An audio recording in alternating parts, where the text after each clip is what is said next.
Big Tractor Power fans, this video comes to you from a Western Kentucky cornfield where a Class 8 480 horsepower, 410 bushel Case IH 8240 Axial-Flow combine is harvesting the crop. This machine is equipped with a Geringhoff North Star Elite 12-row folding corn head. This 12-row folding corn head is a handy implement to have on the farm during the harvest. It allows the combine to take in a 30-foot swath of corn as it works its way across the field, harvesting 12 rows of 30-inch space corn.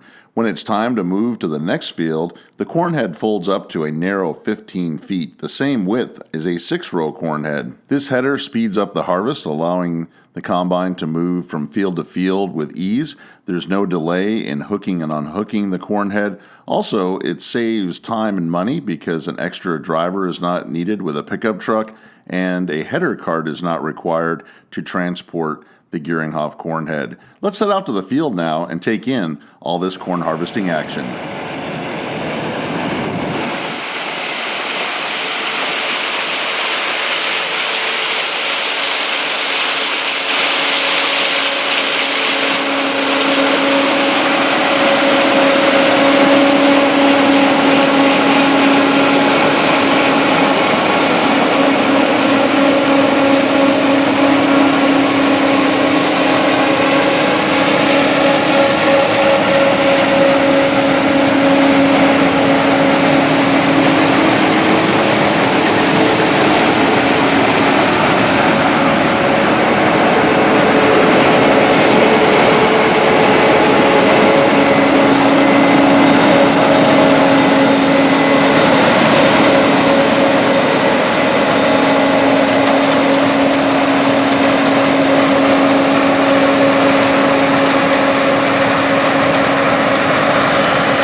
I hope that you've enjoyed spending some time out in this Western Kentucky cornfield with the big Case IH 8240 Axial-Flow combine, working with the North Star Elite Geringhoff 12-row folding corn head. Does your farming operation use Geringhoff corn heads or folding corn heads? Let me know about it in the comments section below this video. And if you've enjoyed the video, consider subscribing to Big Tractor Power YouTube, where there's over 1,000 videos of farm machines in action. As always, thank you for watching.